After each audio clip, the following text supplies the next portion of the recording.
ज्योतिर्लिंग 4 वर्ष तक कठिन तपस्या की, तो उसकी तपस्या से प्रसन्न होकर ब्रह्मा जी ने उसे लोक विजय होने का वर दे दिया।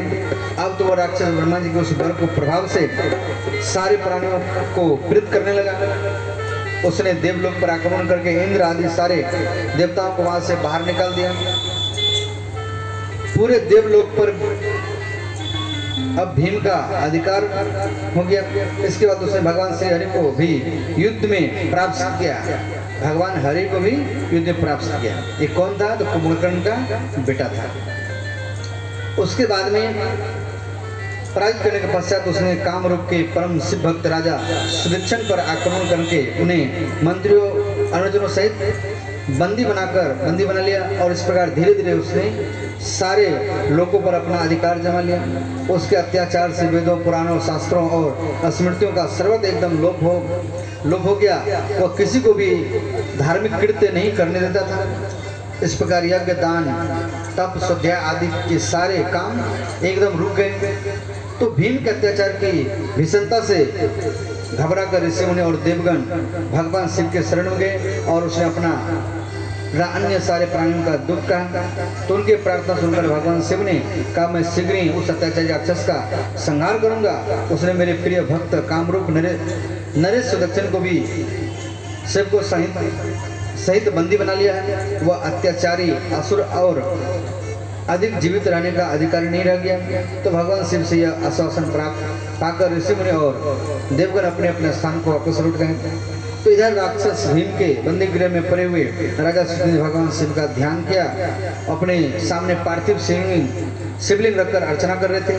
उन्हें ऐसा करके देखकर क्रोध उन्मुक्त होकर राक्षस भीम ने अपनी तलवार से उस पार्थिव शिवलिंग पर प्रहार किया, किंतु उसकी तलवार का स्पर्श लिंग से भी हो। शिवाय ओम नमः शिवाय ओम नमः शिवाय ओम नमः शिवाय। और ये काशी में विश्वनाथ ज्योतिर्लिंग है। और यहाँ पर ऐसा मान्यता है कि कोई व्यक्ति काशी में मरता है तो भगवान शिव उनको कान में राम मंत्र ही देते हैं। और उसके बाद भगवान विष्णु इसी स्थान पर सृष्टि कामना से तपस्या करके भगवान शंकर जी को प्रसन्न किया था।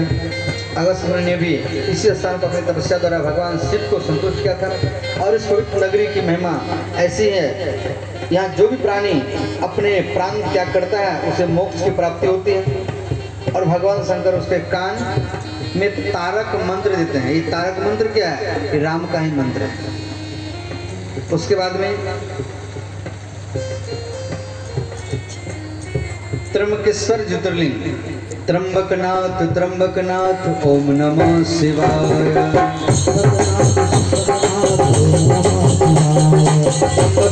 त्र्यंबकनाथ ओम नमः शिवाय।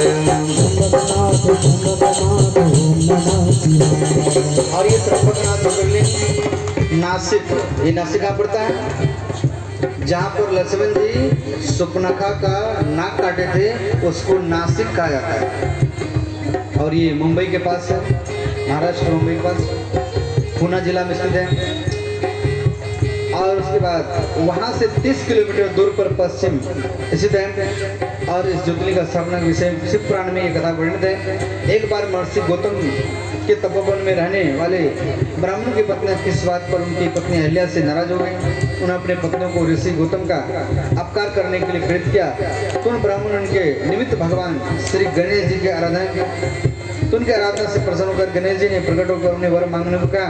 तो ब्राह्मण का प्रभु, यदि आप हम पर प्रसन्न हैं तो किसी प्रकार के ऋषि गौतम को इस आश्रम से बाहर निकाल दें और उनकी यह बात सुन ऐसा वर